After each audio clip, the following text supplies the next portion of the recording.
Hello, and welcome to the Hyzon fourth quarter 2023 earnings call. All lines have been placed on mute to prevent any background noise. After the speaker's remarks, there will be a question-and-answer session, and if you would like to ask a question during this time, simply press star 1 on your telephone keypad. I will now turn the conference over to Henry Kwan. Please go ahead. Thank you, operator, and good morning, everyone. Welcome to Hyzon's fourth quarter 2023 earnings call. With me on the call today are Parker Meeks, Chief Executive Officer, Stephen Weiland, Chief Financial Officer, and Dr. Christian Mordig, Chief Technology Officer. As a reminder, you can find the press release detailing our financial results and the presentation accompanying today's call in the Investor Relations section of our website. Today's discussions include references to non-GAAP measures. These measures are reconciled to the most comparable U.S. GAAP measures and can be found at the end of the Q4 earnings press release. This morning's discussions include forward-looking statements regarding future plans and expectations. Actual results might differ materially from those stated, and factors that could cause actual results to differ are explained in the forward-looking statements at the end of the press release and page 2 of our earnings presentation. Forward-looking statements speak only as of the date on which they are made. You are cautioned not to put undue reliance on forward-looking statements. With that, I will turn the call over to our CEO, Parker Meeks. Good morning, everyone, and thank you for joining our fourth quarter 2023 earnings call. I'm pleased to be joined by Steve today and to introduce Dr. Mordig, who we are thrilled to have as Hyzon's CTO. Hyzon continues to progress as a leader in the global transition to clean energy by developing and commercializing our proprietary, high-power, zero-emission fuel cell technology. Our leading technology provides a lighter, smaller, more cost-effective, and more fuel-efficient fuel cell system. Today, we deploy that fuel cell technology in heavy-duty fuel cell trucks. As the hydrogen ecosystem grows, we have the potential to deploy both our existing and our future generation fuel cell technology in additional heavy-duty industrial ecosystems, such as rail, mining, aviation, and stationary power, with several of these opportunities in early development. We believe 2024 will be a year of foundational commercialization for Hyzon. Our single-stack 200-kilowatt fuel cell technology is coming to start of production, or SOP. We are commercially deploying fuel cell trucks into customer operations in our prioritized markets on 3 continents, and government, commercial, and regulatory support for hydrogen continues to grow even stronger. We believe our accomplishments in the fourth quarter of 2023 demonstrate the inflection point we have achieved for Hyzon's technology commercialization, and I will take a few minutes to describe why. Turning first to technology and manufacturing, in the fourth quarter we achieved our full year 2023 operational milestone of manufacturing 25 single-stack 200-kilowatt fuel cell system B samples in our fuel cell production facility outside Chicago, Illinois, here in the U.S. This includes factory acceptance testing, full design verification, and significant durability testing. We also progressed fuel cell system development to the C-sample stage, a crucial step in the standard automotive product development process, as C-samples are built with production tooling to meet all technical requirements for SOP. With this progress, we are on track for SOP of the 200-kilowatt fuel cell system in the second half of 2024, with minimal CapEx requirements remaining to achieve that SOP. Additionally, we expect the facility to have an annual capacity of 700 200-kilowatt fuel cell systems on 3 shifts at SOP, with plans to debottleneck further and efficiently manage associated debottlenecking CapEx in line with demand. We expect this approach to maintain the benefits of our asset-light business model. Fuel cell assembly capacity additions efficiently taken in line with anticipated demand increases from our customers over multi-year commercial agreements. On the commercial front, we're excited to have deployed 19 heavy-duty fuel cell electric vehicles under commercial agreements into customer operations across 3 continents in 2023, achieving the high end of our guidance of 15 to 20 vehicles commercially deployed. Of those vehicles, 5 were deployed in the U.S. to both drayage and large fleet customers, 3 in Europe, and 11 in Australia. I would like to briefly highlight our U.S. deliveries, 4 of which were to Performance Food Group, or PFG, in California. The deployment of these trucks is a foundational step toward achieving emission reduction goals shared by Hyzon, PFG, and the state of California. It also marks a crucial step in Hyzon's progress, as it demonstrates our ability to deliver vehicles with a positive cash contribution margin at the truck level to large fleet customers. As previously announced, pending a successful trial with Hyzon's 200 kilowatt heavy-duty fuel cell truck, Hyzon and PFG intend to work together on an agreement for 15 200 kilowatt fuel cell trucks and a potential further option for an additional 30 fuel cell trucks, bringing the total potential to 50 fuel cell trucks if all options are fully exercised. This is exactly the customer profile and multi-year scaling commercial agreement structure we are focused on delivering to large fleets, with a number of fleets already through their trials and a full trial schedule anticipated for the U.S. 200 kilowatt fuel cell truck platform kicking off in the first half of this year. We remain focused on converting additional large fleets to similar multi-year commercial agreements on the back of our trial program. Outside North America, we also launched a commercial trial deployment of our first heavy rigid fuel cell electric refuse collection truck platform in Australia with Remondis, a global recycling, service, and water company. After completing a successful 4-month trial, the vehicle delivered performance in line with its combustion engine equivalent, completing full shifts with over 1,200 bin lifts with fuel left over at the end of the workday, no refueling required. That performance is significantly better than even the best battery electric refuse truck alternatives that our customers are seeing, in some cases doubling the daily work rate of battery electric, demonstrating our clear view that fuel cell trucks are the only viable decarbonization option in refuse to fully perform the work a combustion engine can deliver and that fleets need. Additionally, the operating cost of the Hyzon fuel cell truck was equivalent to the operating cost of the diesel alternative without subsidies, proving that with the right fuel availability, fuel cell heavy-duty trucks can do the work at a similar operating cost today.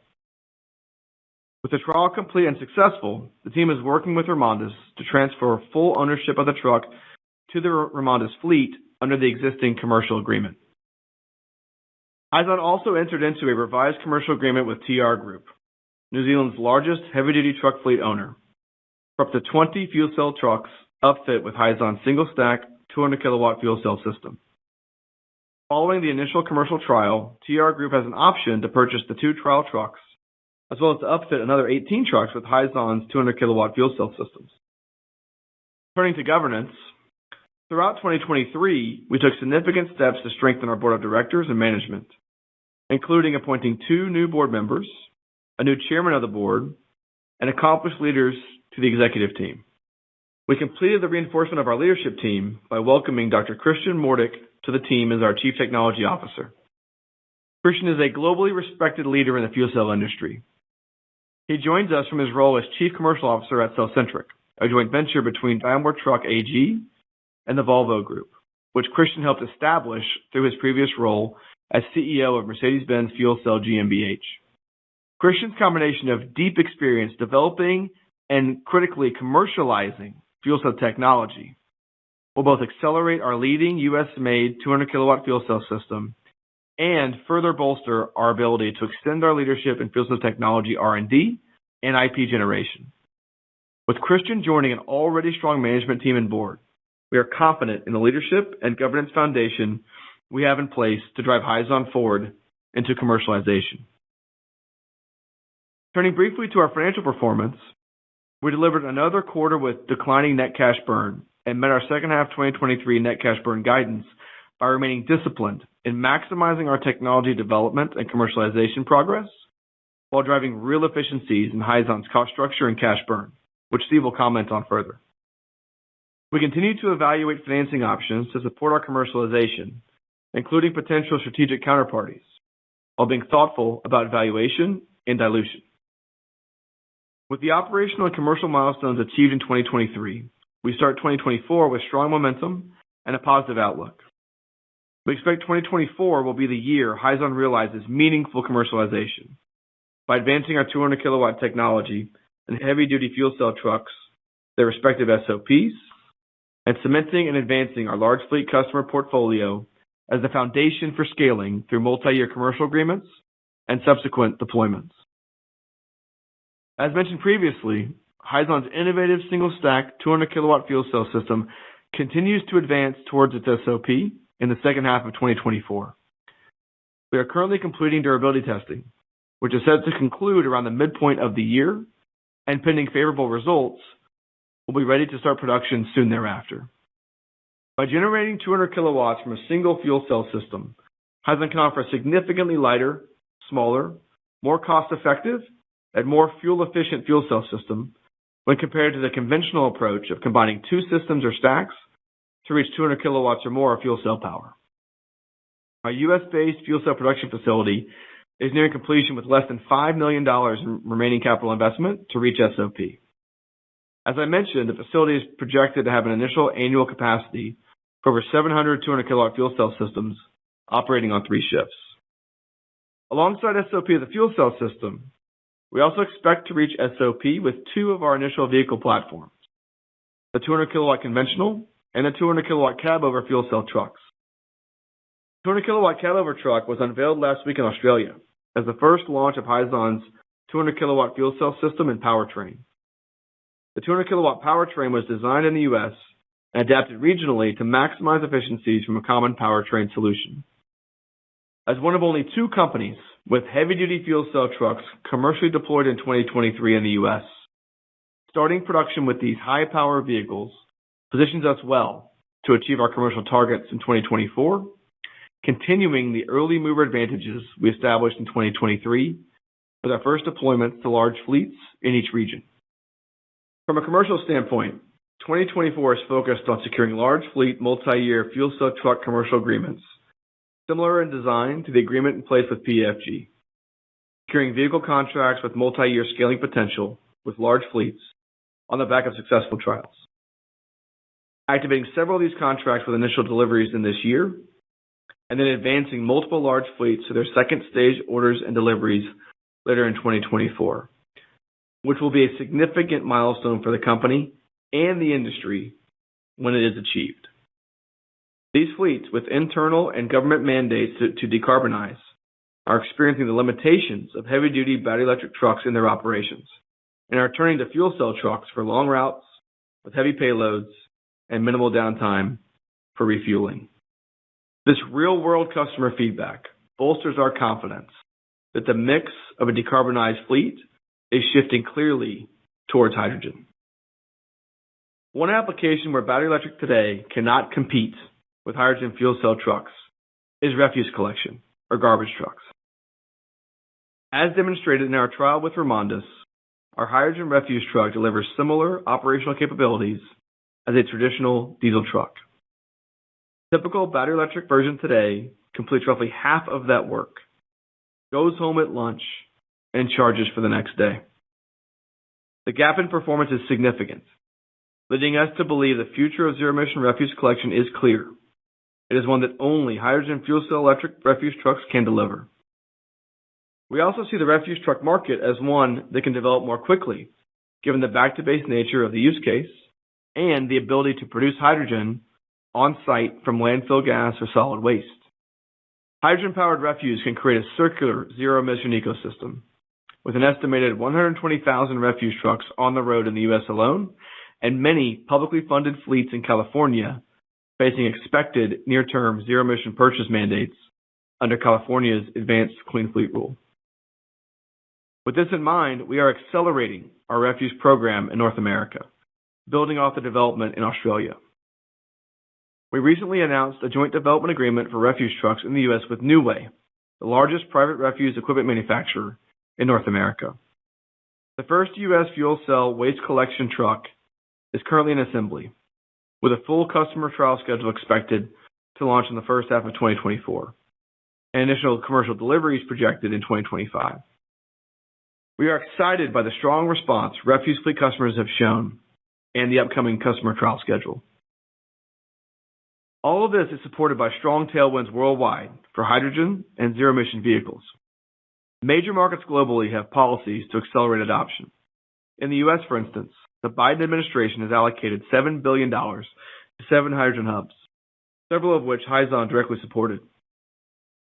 The Inflation Reduction Act earmarks $2.6 billion under the EPA's Clean Ports Program to decarbonize coastal and inland ports nationwide, including drayage trucks and fueling infrastructure, which Hyzon is initially participating in as part of Port Houston's application.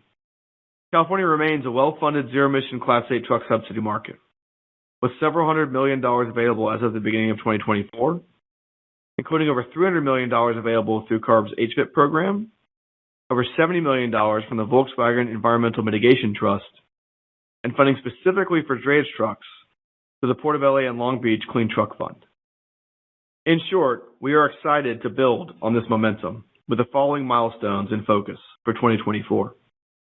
Again, we are on schedule to reach SOP for our single-stack 200-kilowatt fuel cell system in the second half of 2024, and for our 200-kilowatt vehicle platforms, with the U.S. 200-kilowatt truck platform SOP expected in the second half of 2024.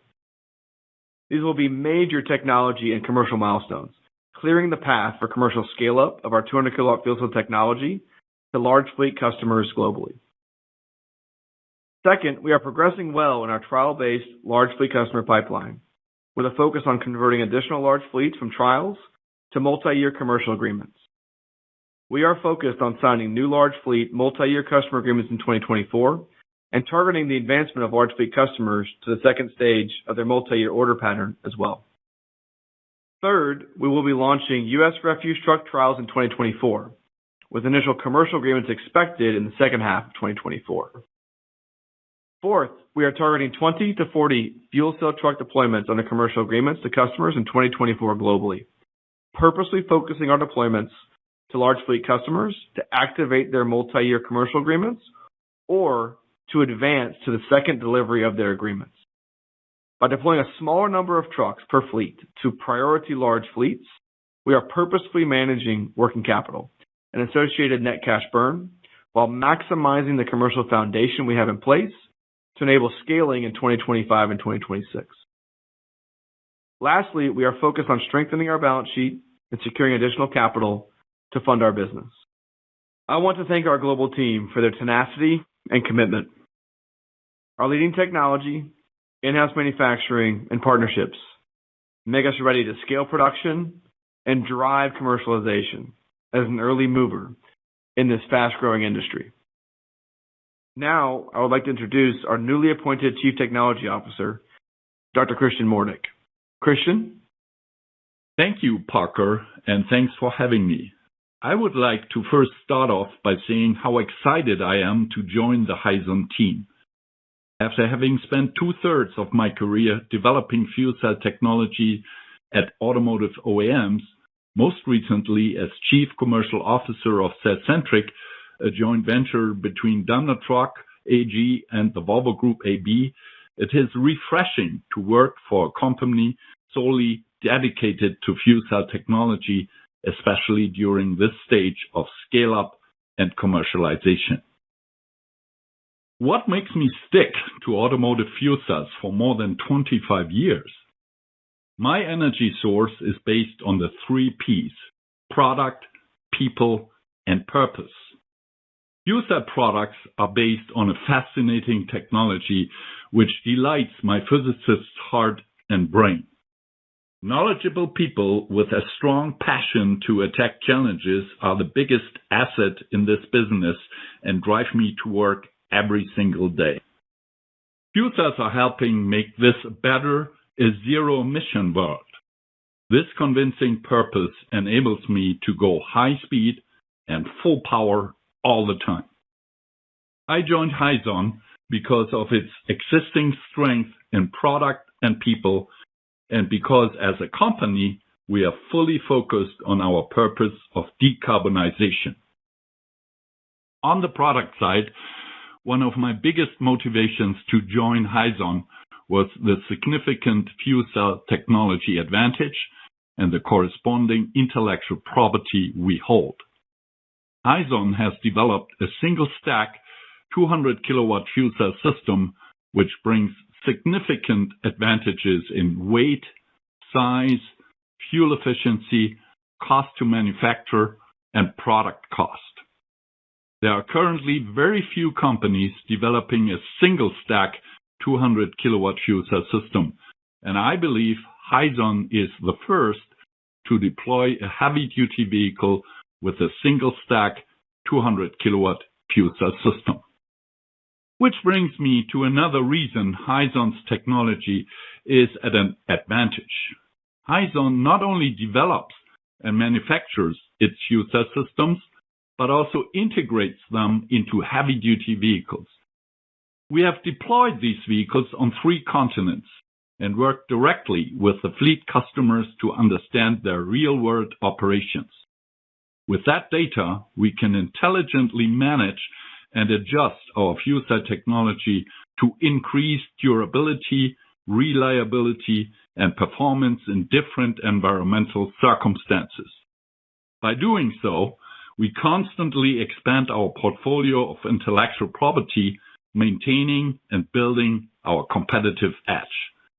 As we continue to drive fuel cell development, we expect new use cases in new industry to come into view, both for the 200 kilowatt and for future fuel cell generations.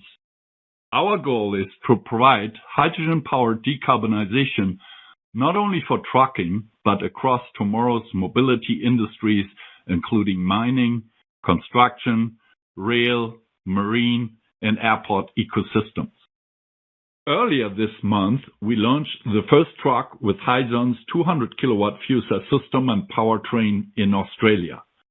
As Parker mentioned, we plan to introduce 200 kilowatt vehicles in North America and Europe later this year.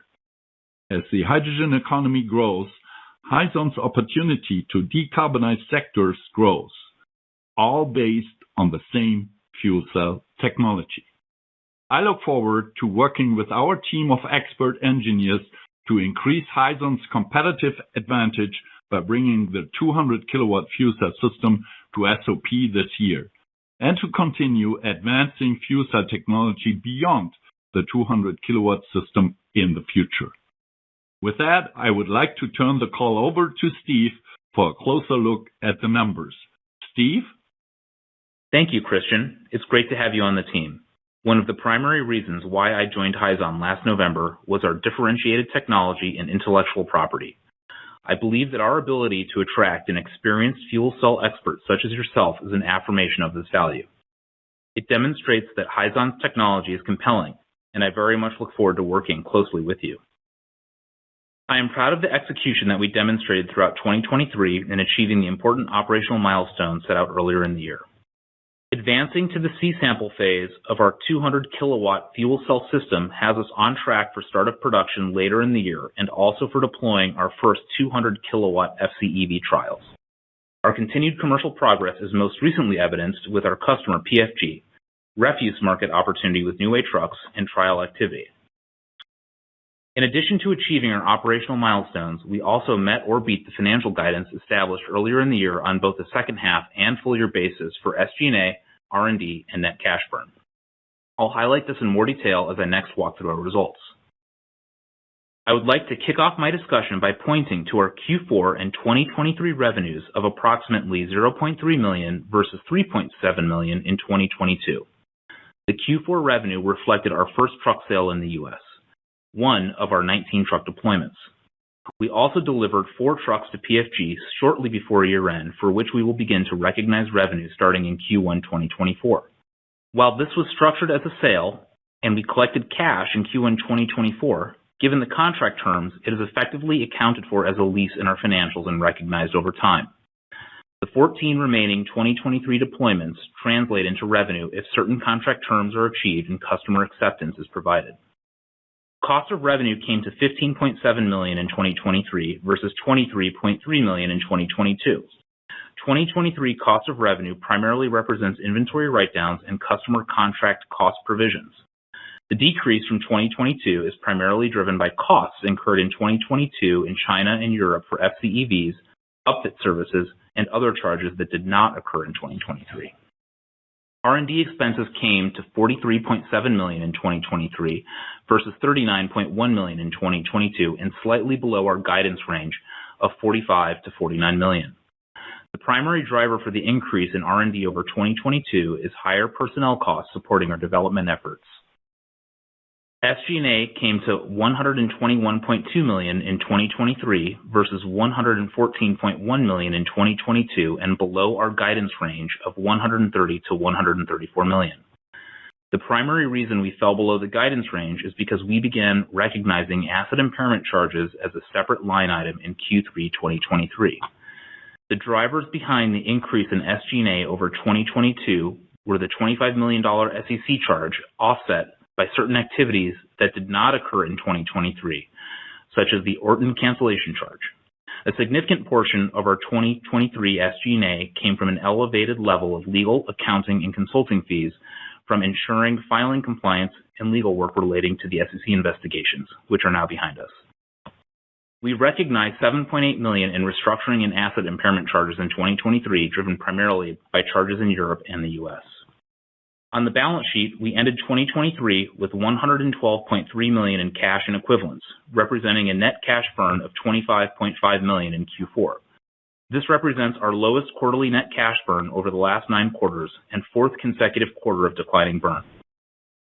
Our full year 2023 net cash burn of $143 million came in below our guidance of $148 to $156 million, driven by the timing of our $8.5 million first tranche SEC payment, and we would have fallen in the range had that payment occurred in Q4. That payment landed this January versus in Q4 due to the timing of the court approval, as previously discussed could happen. We have an additional $8.5 million due at the end of 2024 and the remaining $8 million in January of 2026. Turning to guidance, we are not providing annual net cash burn guidance for 2024 at this time, but are currently reviewing our assumptions for the full year, and to a large extent the timing of any capital raise can impact our outlook. However, we do want to provide insight on our first quarter. We are targeting a net cash burn range of approximately $24 to $27 million in the first quarter, not including the impact of the $8.5 million SEC payment in January. We have also not included the impact of approximately $3 million from the sale of our Rochester facility in this range, given that the timing of that payment could fall to either the end of Q1 or the beginning of Q2 2024. Excluding these one-time items, we believe that this range is representative of how we are operating at the moment below $10 million in average recurring monthly net cash burn. We are anticipating that our Q1 2024 SG&A will likely come in a range of $22 to $24 million, and that our R&D expenses will likely come in a range of $12 to $14 million. We continue to remain focused on raising capital. We will provide updates as appropriate. I'd also like to point out that should we need to, we have identified levers to reduce our cash burn and extend cash into 2025 as financing activities continue. We are keenly focused on maintaining financial flexibility while ensuring that we are well positioned to achieve our near-term growth objectives. Something that investors have raised in our discussion over the past quarter is, as we look to exercise financial discipline in 2024, what is our priority? The answer clearly is that our fuel cell IP is foundational to our technology and strategic value. We will continue to prioritize our fuel cell development efforts, and having Christian join as the CTO at this time clearly demonstrates our ongoing commitment to our technology and its strategic value. Thank you for listening, and now I will hand the call back over to Parker. Thank you, Steve. I am incredibly excited for 2024, as it promises to pave the way for our long-term growth. Our seasoned management team and board provide us with the right mix of expertise, experience, and governance, enabling us to concentrate fully on our streamlined, refocused, and centralized business model with a clear vision for the future, centered in technology and driving commercialization in 2024. We are confident in the capabilities of our technology and our differentiated asset-light business model. We anticipate substantial commercial progress and minimal capital spending requirements to achieve start of production of our 200 kilowatt fuel cell system in the second half of 2024, positioning us favorably as we push to capture critical capital and to expand our large fleet customer commercial agreements and activations, strengthening the balance sheet while maintaining our early mover advantage in a growing movement to decarbonized trucking. The addition of the fuel cell refuse vehicle as an international platform with a significant performance and economic advantage versus battery electric alternatives is yet another example of heavy-duty industry requiring hydrogen fuel cell technology to do the work it needs to do. We look forward to a growing set of major U.S. refuse fleets experiencing that leading technology and truck platform in the first half of this year. I would like to thank all of my colleagues here at Hyzon for their dedication and execution throughout 2023. Finally, we appreciate your ongoing engagement as we collaborate with customers and partners to bring Hyzon's cutting-edge hydrogen fuel cell technology to the forefront of the trucking industry today and various other applications in the future. Now, I'll hand it back to the operator for any questions. Operator? Thank you. If you have a question, please press star 1 on your telephone keypad. If you have queued up and want to withdraw your question, simply press star 1 again. Your first question comes from the line of Stephen Fox with Fox Advisors. Your line is open. Hi, good morning. I guess I had two questions. First off, I was wondering, excuse me, if you could talk a little bit about any learnings from the trials that you did throughout 2023 into 24 that maybe, either help you to engage with other fleets or applications, or just maybe speed up the trialing process. And then I had a follow-up. Great. Hey, Steve, good morning. Well, thanks so much for the question. And we're always excited to talk about the process of trialing, learning, and improving the fuel cell technology and the powertrain. So as we've noted in previous calls, we have been in trial for quite some time. We launched our Class 8 trial program in March of 2022. We've completed 20 major trials just in North America as one example since March of 22, 14 trials in 2023 calendar year. And we're excited that that's expanding, right? We have 24 total trials planned in 2024 across both the Class 8 truck and the refuse truck in the U.S. alone.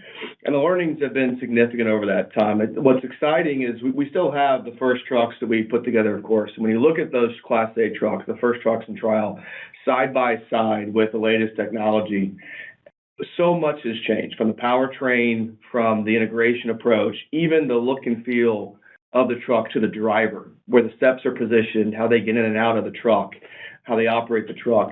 And the learnings, frankly, for us have been as much about the performance of the truck and optimizing and upgrading that as it has how we interact with the fleets, how we improve the experience for the driver.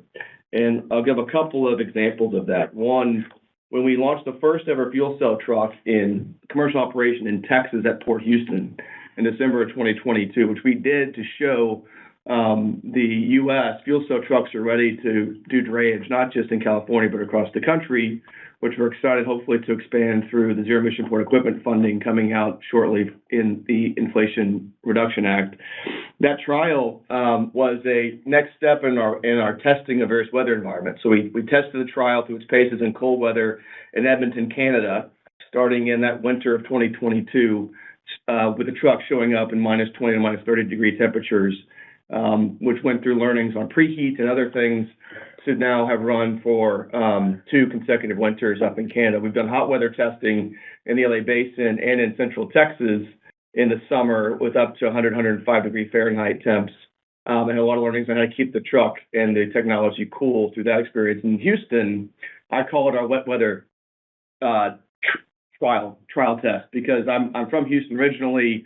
The monsoon season comes through in Houston. When we launched that trial the first day, there was a significant rainstorm the night before. We always tell our drivers of our fleet customers, take that truck anywhere it needs to go. We need to really test it and learn. So long story short, there's about a foot of standing water on the feeder road in South Houston near the airport. The driver takes it at 45 miles an hour. And when you do that through a foot of standing water, that water permeates every crevice of that truck. It actually found a high voltage fault, safely shut the truck down.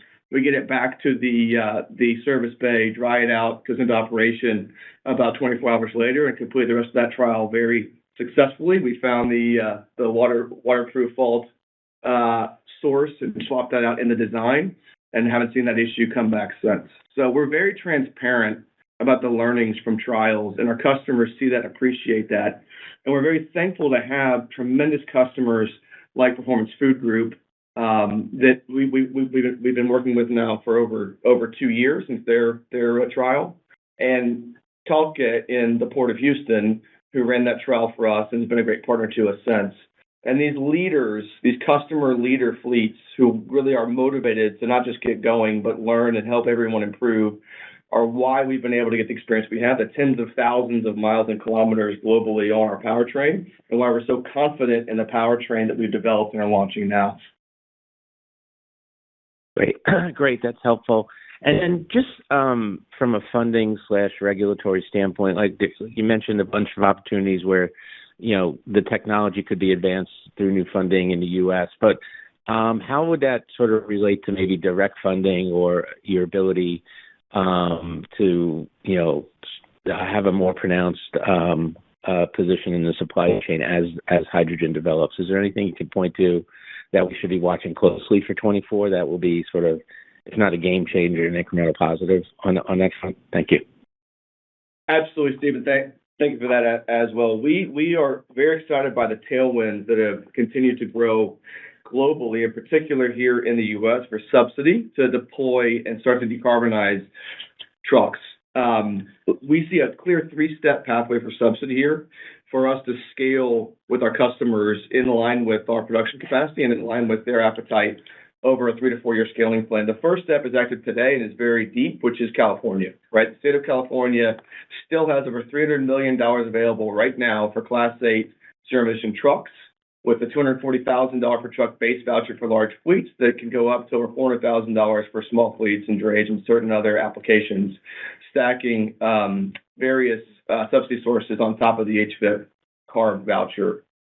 That's active now. We said on our last earnings call that even if we only had what we see as our opportunity share of fuel cell trucks in California, versus what we expect fuel cell trucks to make up of California's decarbonization goals through 2030, we would take the company to its cash flow break even by 2030 just with California.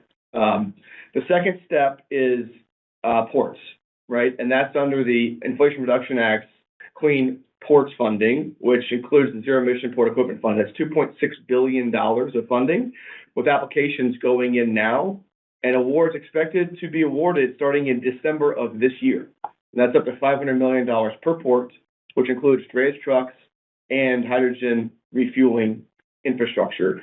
And we actually mentioned in the comments, we're excited to have our joint application with a customer and a fueling partner to be selected by Port Houston to be a part of their application to that program. So that's the first example of, Hyzon supporting an application to go in. But we'll see. We hope that application is successful. There's other ports that we're in discussions with, and we see that as a critical program to put drayage trucks and fueling infrastructure at major ports, both coastal and inland. And then the third step is, of course, the DOE Hydrogen Hub program, which I think we're all aware, $7 billion was awarded to 7 hubs. Hyzon's proud to have supported several of the awarded hubs and are currently actively working to help those hubs and our fleet customers with applications.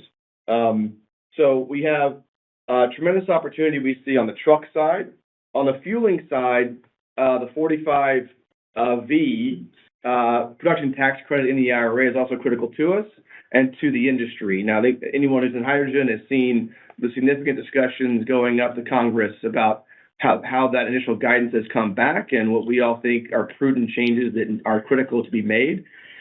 Even without that 45V PTC, we still see a clear path and opportunity, given we've said publicly, we believe at 1,000 trucks per year, 1,000 fuel cell systems per year of capacity, that we will be at a significant path towards TCO parity without needing subsidy on the truck side.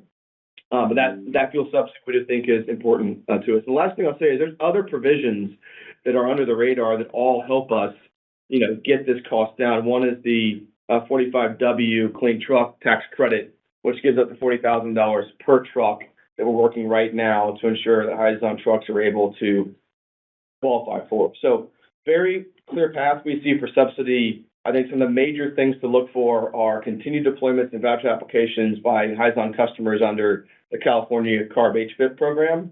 And then we're all focused on this first application. Others hopefully to come in the Zero Emission Port Equipment funding with awards currently slated for December of 2024. Great. That's helpful perspective. Thank you.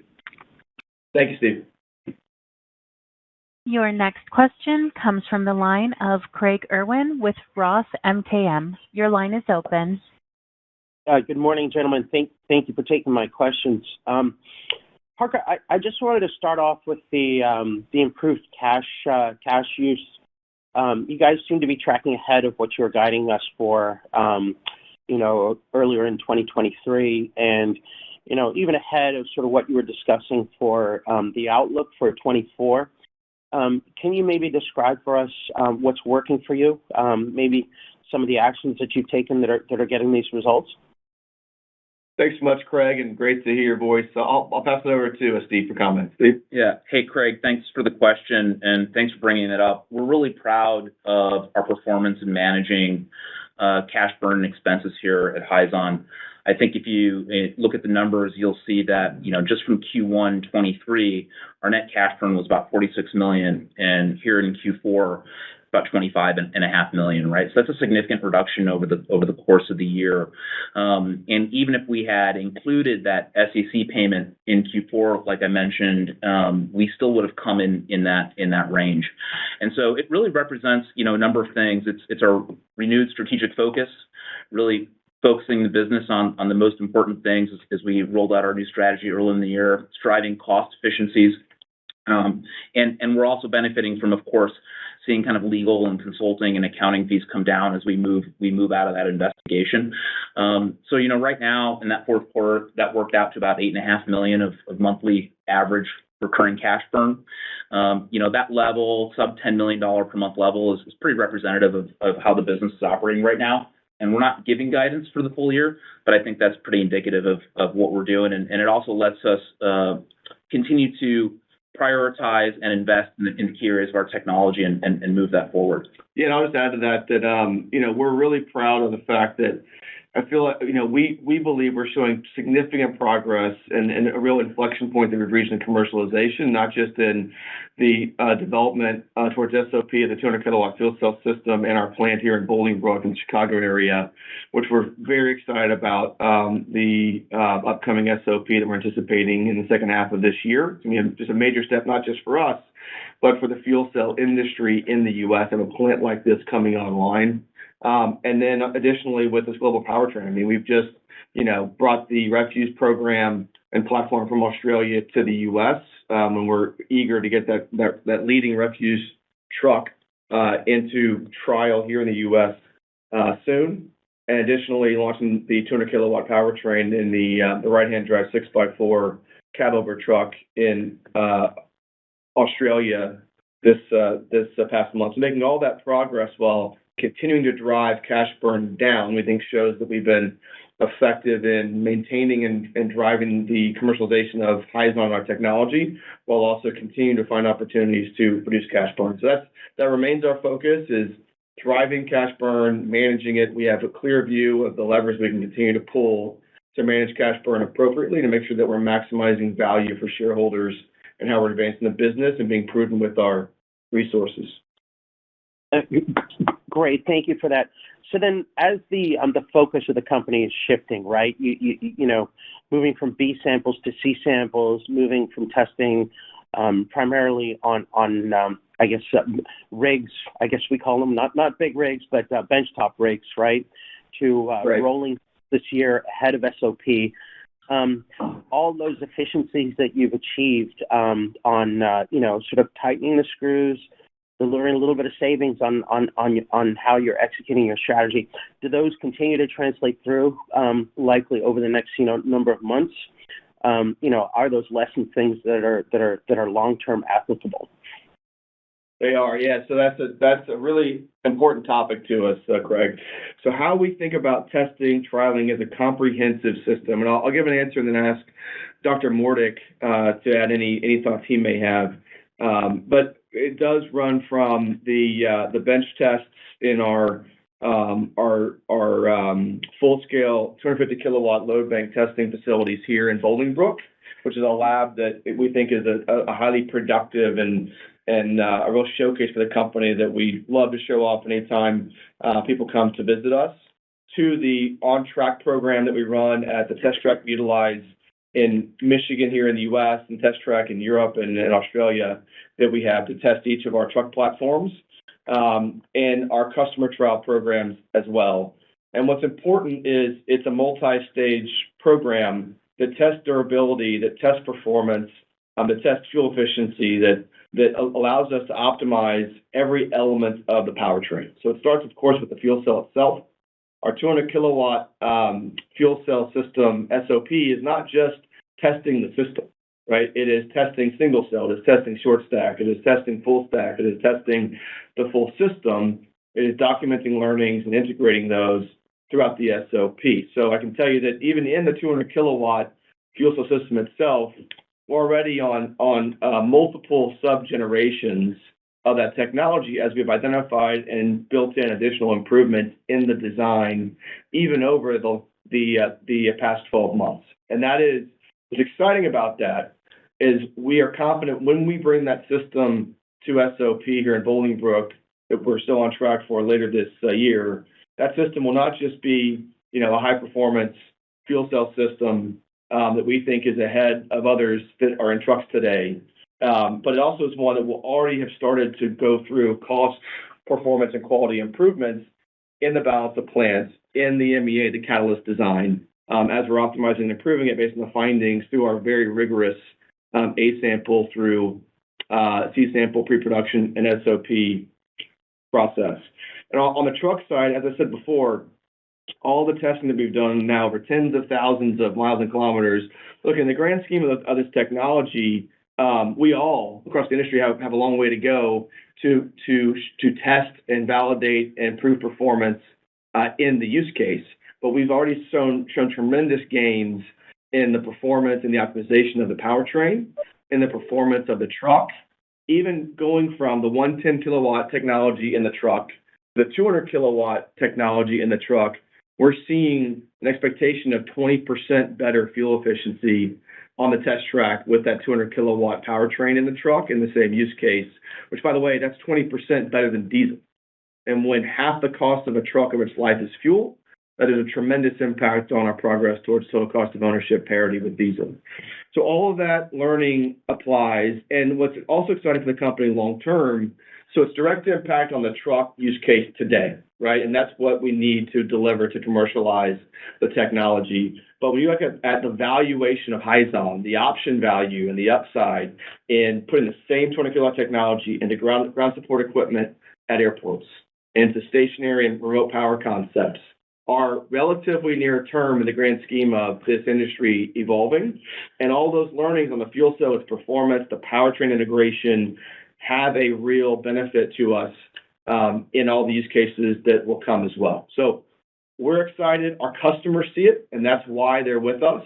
And the other example that I'll give you, which shows the progress, the first truck that we brought into trial was the US 110 kilowatt truck in March 2022. Since then, the U.S. truck's been through all the testing that we've talked about. The fuel cell's been through all the testing that we've talked about. We've launched the truck in Europe. We've launched the refuse vehicle in Australia. That refuse vehicle in Australia, I can't underscore how excited we are about that enough.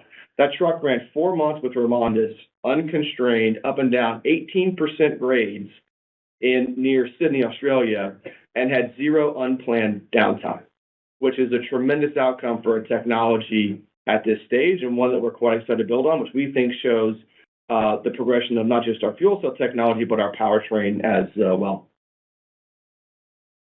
Excellent. That's really impressive. So Parker, my next question, I guess I should preface, right? We all know that you are using very conservative accounting, right? Your customer acceptance tests are robust. When the customer accepts a product, it's not coming back, right? But if we were to go to the other end of the spectrum, if we were to maybe look at FOB, like if we were selling widgets that weren't this, technology innovation that you guys have come up with, if we were selling simple widgets, what would revenue have possibly look like, for 2023? Would we have potentially have seen something in the teens, mid-teens, from the 19 trucks that you delivered? Just so we can scope out how the separation from shipments and revenue recognition works, and understand, how to compare this to others that might not be using as conservative accounting. Yeah, look, it's a great question, Craig, and I do appreciate you recognizing that, we always are driving to achieve transparency and appropriate accounting principles. I'll give a high-level answer and then hand it over to Steve. But at a top level, you're correct that as we're deploying vehicles last year and this year, we are deploying them into a commercial construct, which typically will reflect the commercial agreement that we have with Performance Food Group, PFG, in the U.S., which is a multi-year commercial agreement with a total of, in PFG's case, 50 potential vehicles total across 3 stages, where the first 5 are what are binding and the next tranches unlock as we deliver the prior tranche. And we said before, that first tranche of deliveries, we typically will have some kind of a risk share mechanism in place in the commercial agreement, like a buyback provision that drives us more towards operating lease accounting when we look at that financially, even though the cash may come in all up front, which is very important to us, obviously, and we're happy to have that happen. The accounting itself is a bit more conservative, given some of those risk share mechanisms that are in place in most of our, not all, but most of our contracts. So when that flips, when will that flip? We will see. Our hope is that after the first tranche is delivered to a fleet and proven, and the technology is proven in the use case, that second tranche, we're then able to release those buyback provisions that more of a traditional sale. But that's all to be proven as we push towards second orders that we're hoping to achieve from our early fleets this year. Steve, you want to add? Yeah. Thanks, Parker. I'll just add a few things, Craig. Of course, here at Hyzon, we take compliance and our accounting and reporting, very seriously, right? So we're following all the appropriate rules. We're recognizing revenue. We're working closely with our auditors to make sure everything is solid there. So I don't want to necessarily say, what pro forma revenue could have been like from a 2023 perspective. I guess, the best I could do here to help you out is maybe just point you into the financials and take a look at our, remaining performance obligation, right, on the balance sheet. It's about $14.8 million, and our disclosure that, we expect 72% of that to translate over the next 12 months. I think you could kind of take a look at that and get an idea. Fantastic. That was what I was looking at, so that's good to hear. Last question, if I may. President Biden's support in the IRA for hydrogen infrastructure, the $7 billion we've seen awarded for infrastructure hubs, not something that was anticipated a year or two ago, right? So, really positive and helpful for the long-term development of the market. Can you talk about whether or not this is widening the circle as far as the fleets that are taking a serious look at hydrogen? Is this changing the tempo of activity in some areas of the country? I know in the short term, it does impact deliveries as people figure out, where they get the best funding opportunity. But can you maybe unpack for us, what this has done to change the long-term future for you guys? Yeah, no, I would love to, because it's a really exciting future when you look at how this technology and the decarbonization of trucking is going to grow across the United States. And that hub program is critical to it. When it's done for our fleets, right? What's fantastic is really over the past 18 months, once we started our trial program in March 22 and started to progress it, we have a very clear picture as to where the fleets would like these trucks to go. California, everyone's focused on that because of very deep funding, like I said before, $300 million available, and a voucher which pushes the price of the truck net to the customer in a place where economics are feasible today. But they all want to run trucks. Most want to run trucks in Texas. Most want to run trucks in the Midwest, want to run trucks on the East Coast as well, wherever they're located, where there's volume. The Texas Triangle, Houston, Dallas, Austin, San Antonio is a great example. That triangle is perfectly suited for fuel cell technology at today's stage. It's about 200 miles per leg of the triangle, fits very well within the current range of our truck. And there's initiatives already ongoing that are small scale to get going. For instance, Interstate 45 between Houston and Dallas is a federal hydrogen highway with 3 hydrogen stations that are already in siting under a prior funding mechanism. And as I mentioned before, Port Houston's been quite aggressive in driving decarbonization grant applications, like the one that we're very fortunate to have been selected with our partners as their application going in under the Clean Ports funding. And so what we see that this hub program is doing, as one example, the Houston-based High Velocity Hub is one of the 7, right? And so that hub is a tremendous opportunity, we believe, for fleets to put in projects with us and fueling providers to be a part of that hub and to drive trucks once that hub is ideally funded and deployed into that Texas Triangle with a significant freight demand and opportunity. So what it's done is it's given our fleet customers a tangible visibility into how they can run trucks outside of California, relatively, near or midterm timing, given that those funds we do hope start to flow certainly in the decade. And the additional thing is that when you pair that with the other driver for fleets, which has been the performance of fuel cell trucks versus the performance and availability of battery trucks, that's frankly been an even bigger driver of fleets and fleets coming to us. They may not have been looking at hydrogen before. The experience fleets have gotten trying battery electric trucks for up to 6 to 12 months, right? And then making purchase decisions on battery electric trucks and trying to get chargers permitted and sited behind warehouse fences for those battery trucks. The fact that in many parts of the country, including parts of California, where you have customers, where you have freight, you also have a grid that's stressed. You have substations that don't have capacity, in some cases, to put more than 20 trucks with the chargers behind a single warehouse fence.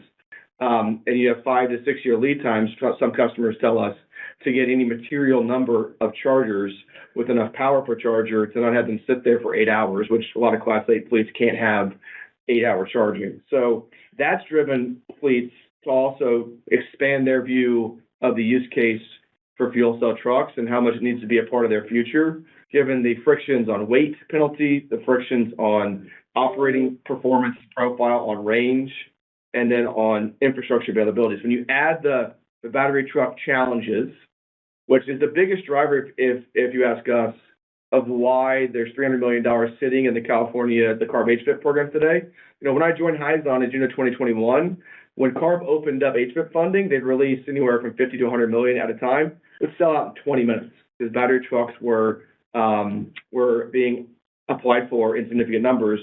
That money is built and is sitting as fuel cell trucks come to market, in part because of all these frictions on the battery truck side. So we're seeing a clear movement to hydrogen. We're seeing the use case for hydrogen trucks expand because of both the challenges of battery trucks to do the work that diesel does today, and to your point, the clear path that the government at the federal and the state level is showing in this 3-step approach to fund this program from California to the ports, but certainly the hubs.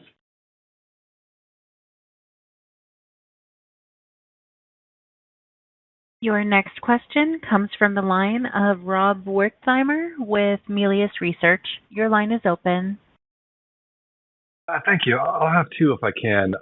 You mentioned, I guess, with the 200, the potential at least for expansion into other industrial end markets, including rail, stationary, and other. Is that more of an outreach program from you guys, or is that demand pull? And does that extend to potential strategic partners? I mean, can you just kind of describe that ecosystem and the level of interest and what's driving those comments?